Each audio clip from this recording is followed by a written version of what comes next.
السلام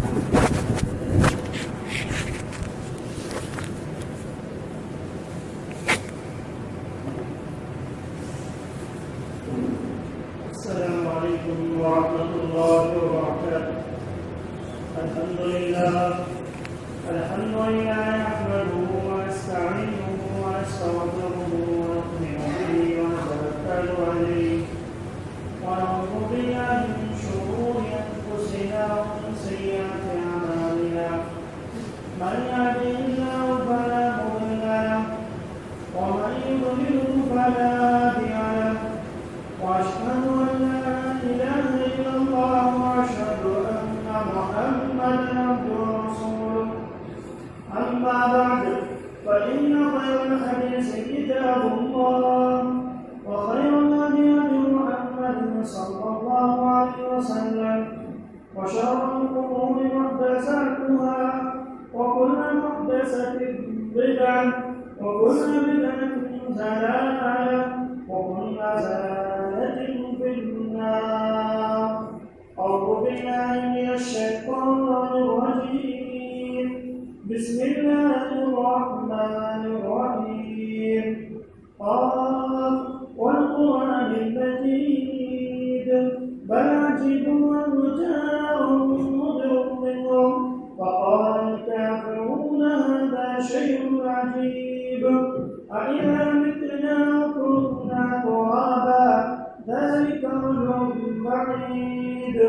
ألا إنما تنقص منهم وعندنا كتاب حفيظ بل كذبوا بالحق لما جاءهم فهم في أمر مريج. أفلم ينظروا إلى السماء فوقهم كيف بنيناها وزيناها وبناها من وفوج والأرض مددناها وألقينا فيها رواسي وأنبتنا فيها من كل زوج كريم تبصرة وذكرى لكل عبد منيب.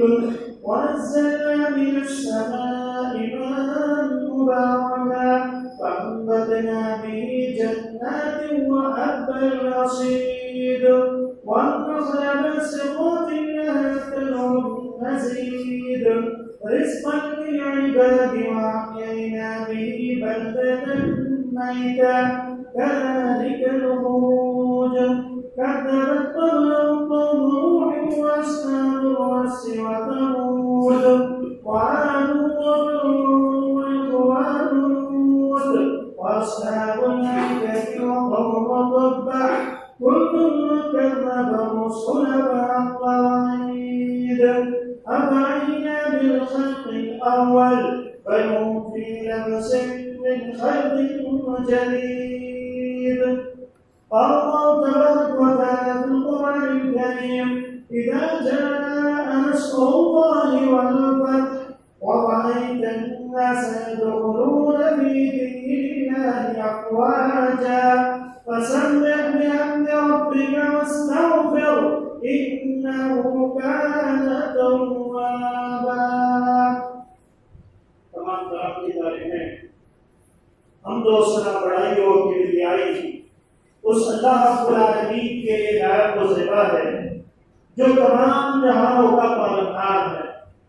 اس اللہ رب العالمین کا لاکھ لاکھ شکر احسان ہے کہ اللہ تبارک و تعالیٰ نے ہم امت محمدیہ کے بڑھتے دلوں کو کتاب و سنت پر جمے رہنے کی اللہ نے توفیق عطا فرمائی.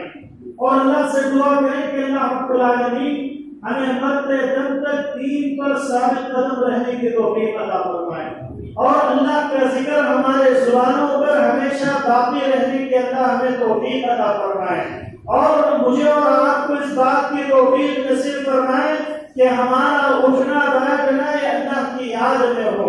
اللہ کے ذکر و اذکار سے ہماری زبانیں تر ہوتی رہے. یہ اللہ کا ہم پر بہت بڑا احسان ہوگا.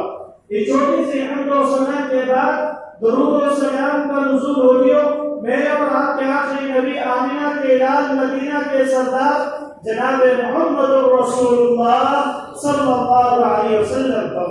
اس نبی اقدس مقدس کو جس نبی اکرم صلی اللہ علیہ وسلم نے امت کی فلاح و بہبود کے لیے ایسی تعلیمات دی ہے کہ اگر یہ امت محمدیہ ان تعلیمات کو مد نظر رکھتے ہوئے اپنی زندگی گزارے، اللہ کے قسم یہ امت کامیاب و کامران بن جائے اور اس امت کی پریشانیوں کا حل نکل آئے، اور یہ امت اپنی پریشانیوں اور مصیبتوں کو اگر کتاب اور سنت کے مطابق حل کرنے لگ جائے تو کوئی شخص جو ہے اپنی زندگی میں پریشان نظر نہ آئے۔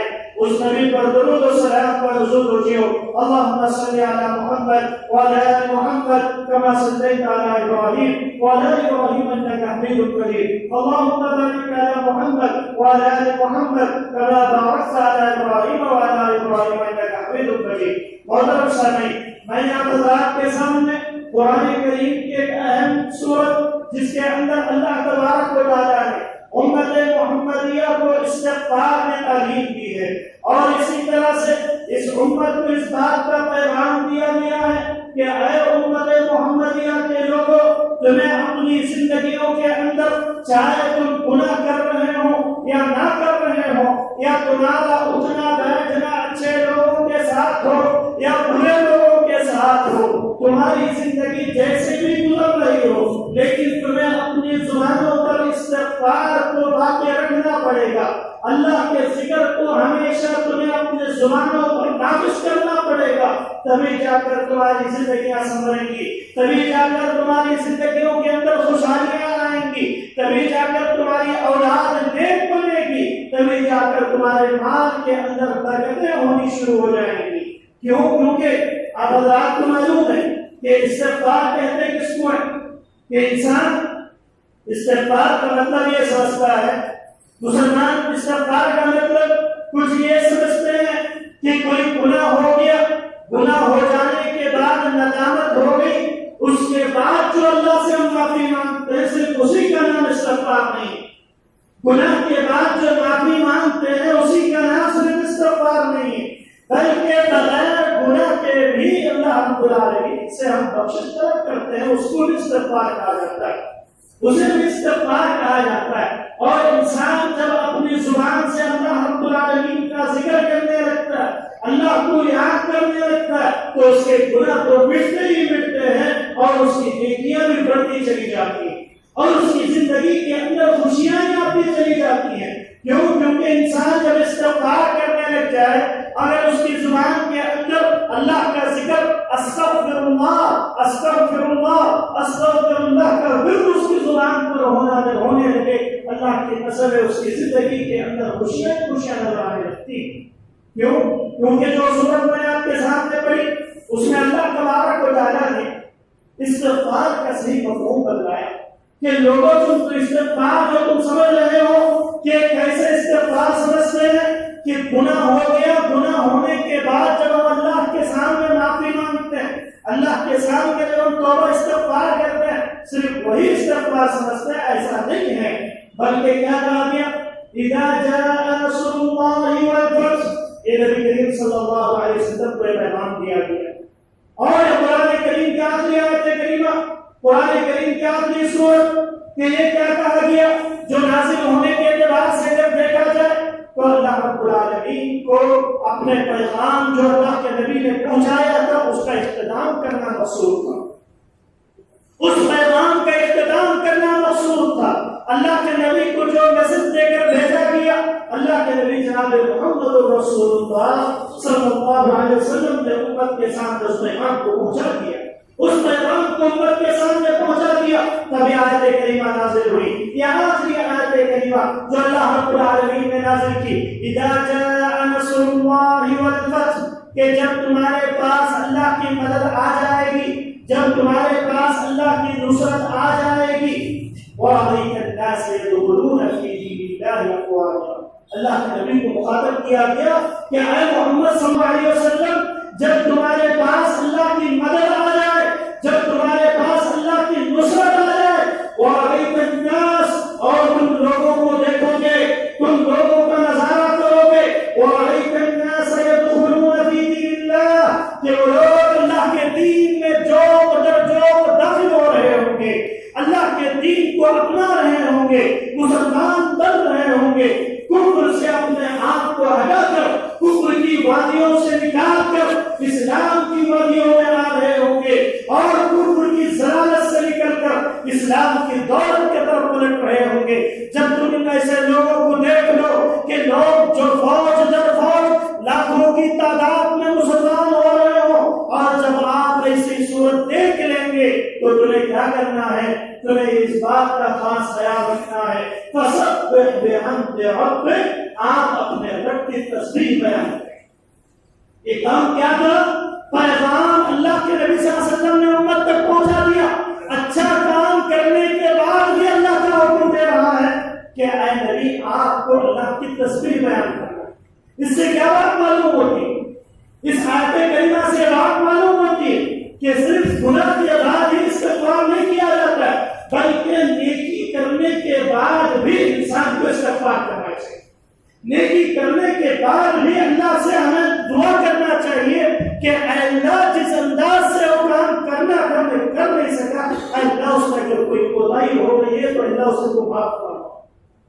اللہ کے نبی کو حکم دیا گیا فسبح بحمد ربک واستغفر، کہ اے نبی صلی اللہ علیہ وسلم آپ جو اللہ کی تسبیح بیان کریں، سبحان اللہ، الحمدللہ، بار بار اپنی زبان پر اس کا ذکر ہونا چاہیے، بار بار اپنی زبان پر اللہ کی تسبیح بیان ہونا چاہیے۔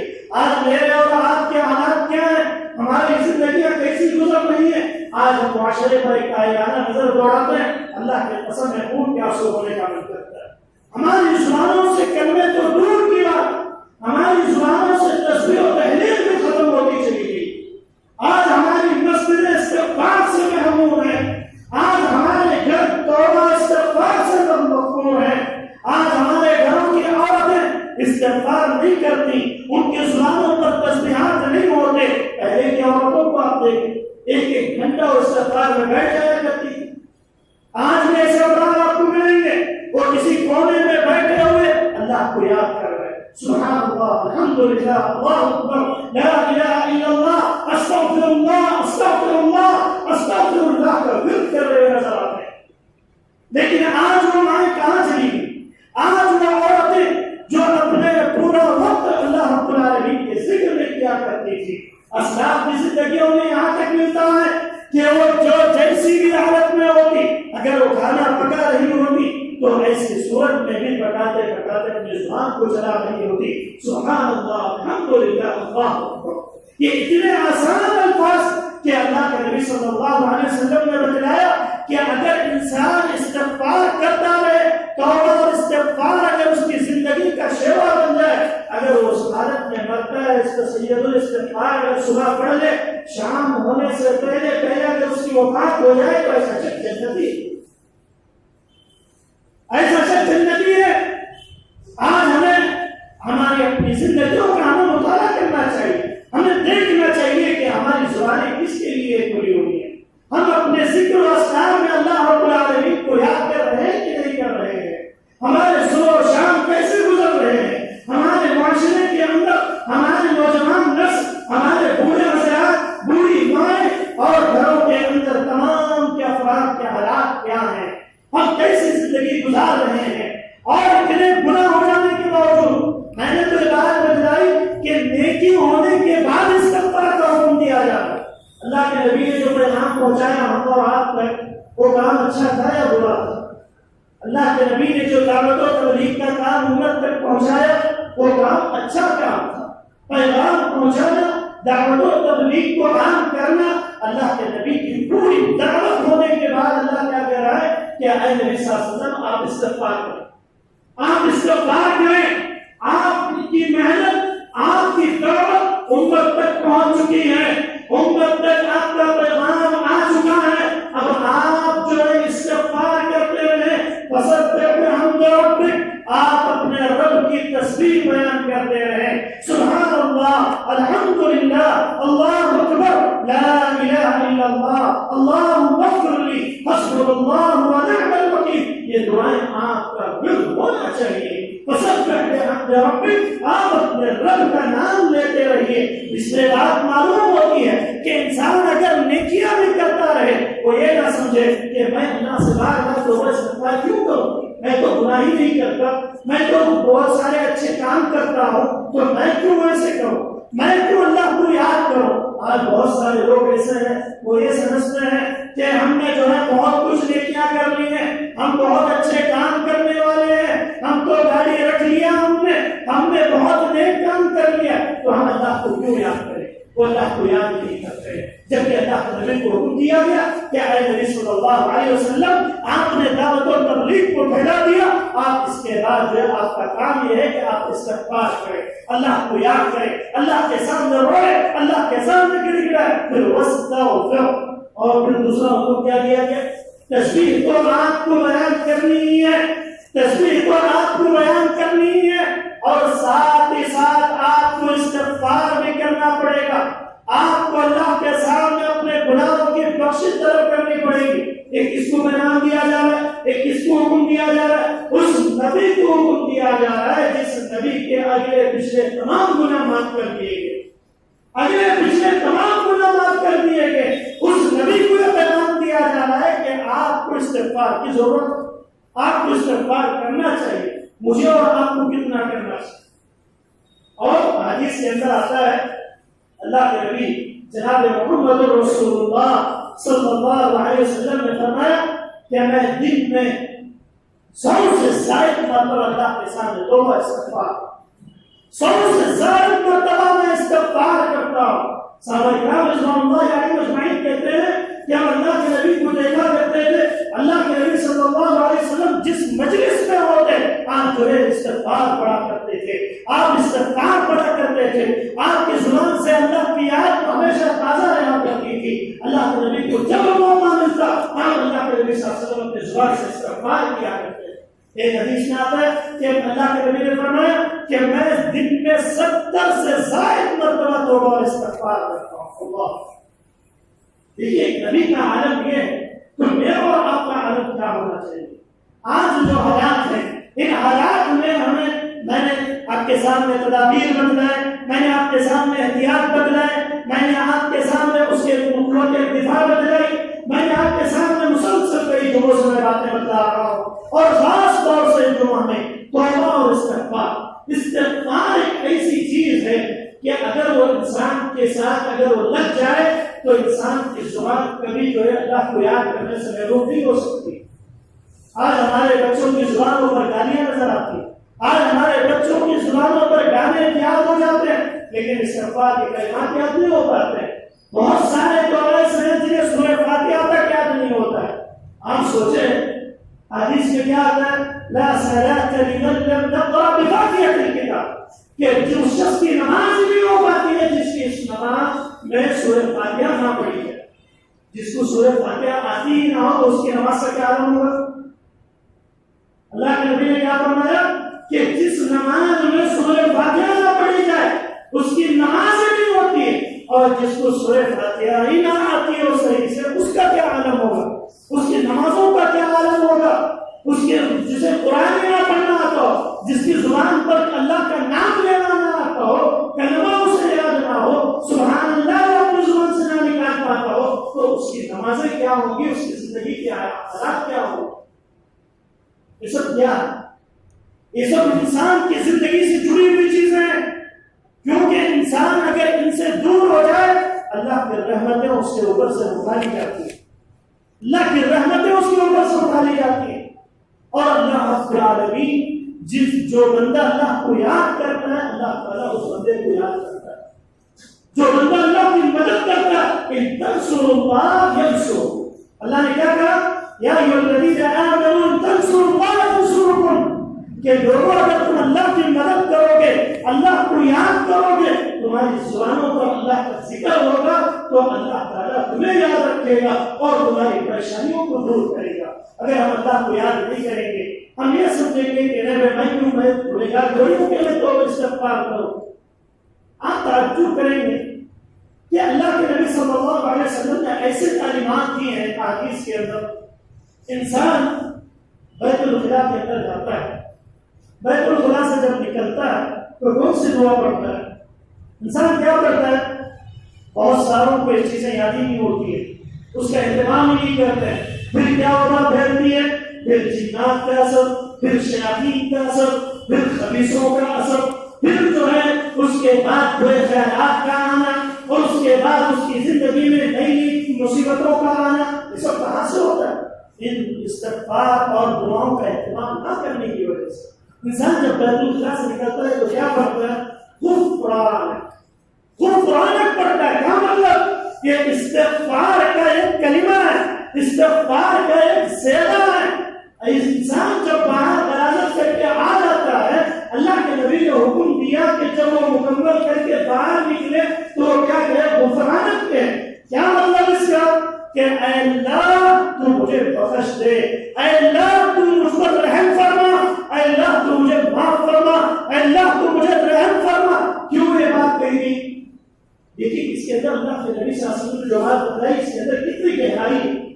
اللہ کے نبی صلی اللہ علیہ وسلم نے جو بات بتلائی ہے کہ انسان کی غلاظت کا نکل جانا، پیشاب اور پیخانے کا صاف ہو جانا، یہ اللہ کی بہت بڑی نعمت ہے. اللہ کی بہت بڑی نعمت ہے.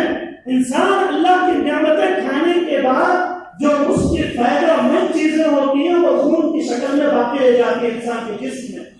انسان جب غذا کھاتا ہے تو خون کی شکل میں باقی رہ جاتا ہے، اور جو چیزیں زائد ہوا کرتی ہیں وہ رطوبت کی شکل میں یا تو پیشاب کے ذریعے سے اللہ نکال دیتا ہے یا جو اسے غلاظت کے ذریعے سے نکل جاتی ہے. اور نعوذ باللہ جس کو یہ بیماری لگ جائے کہ اگر کسی کو ایک پورا دن اگر پیشاب نہ آئے تو اس کی حالت آپ پوچھ لیں کہ اس کی زندگی کیسی ہوگی؟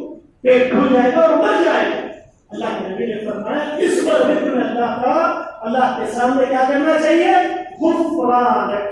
اللہ تیرا شکر ہوا کہ اللہ تو نے مجھے وہ نعمت کھلائی بھی، اور اسی کے ساتھ ساتھ جو غلاظت کی چیزیں میرے اندر تھی اللہ اس نے مجھ سے وہ چیزیں تو نے نکال دی. اللہ جس طرح سے بدن کی غلاظت تم نے مجھے صاف کروا دی، اللہ تم میری دل کی جو باطنی غلاظت ہے اور جو دل کی جو برائیاں ہیں، جو دل کے جو گناہ ہیں، اللہ ان گناہ کو بھی اسی طرح تو صاف کر دے. یہ دعا جب انسان پڑھتا ہے تو اللہ کی قسم ہے وہ شیاطین سے نکل جاتا ہے. اللہم انی اعوذ بک من الخبث والخبائث، کہ اے اللہ میں تجھ سے پناہ طلب کرتا ہوں خبیثوں سے اور خبیثیوں سے.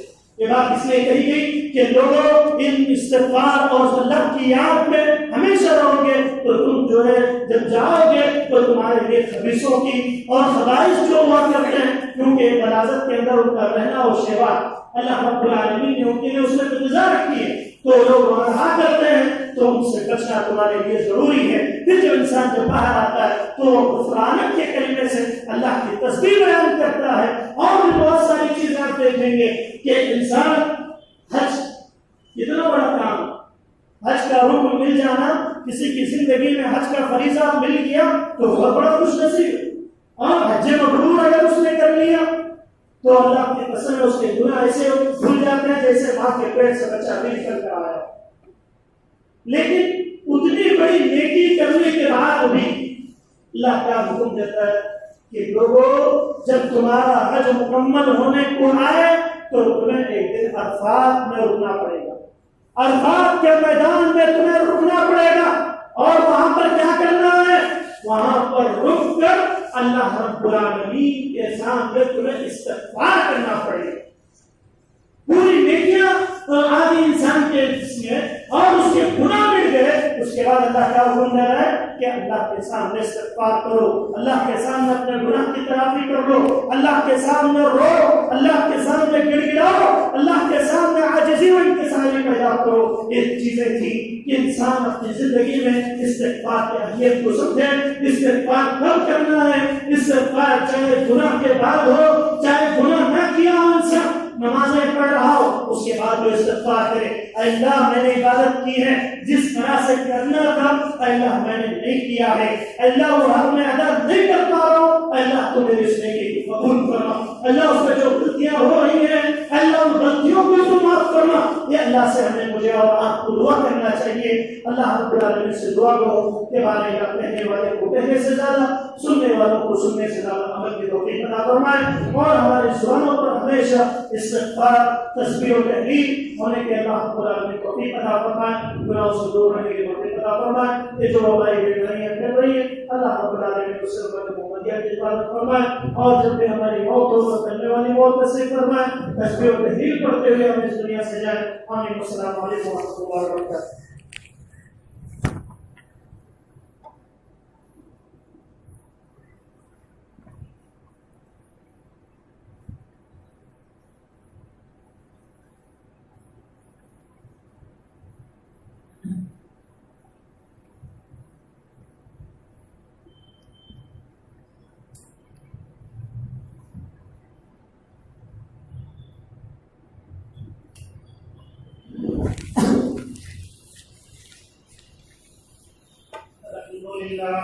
الحمد لله نحمده ونستعينه ونستغفره ونؤمن به ونتوكل عليه ونعوذ بالله من شرور انفسنا ومن سيئات اعمالنا من يهده الله فلا مضل له ومن يضلل فلا هادي له واشهد ان لا اله الا الله واشهد ان محمدا عبده ورسوله. اما بعد اعوذ بالله من الشيطان الرجيم. بسم الله الرحمن الرحيم.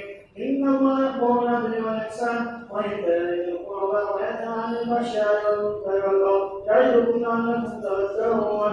اذكروا الله يذكركم ويستجب لكم ويذكركم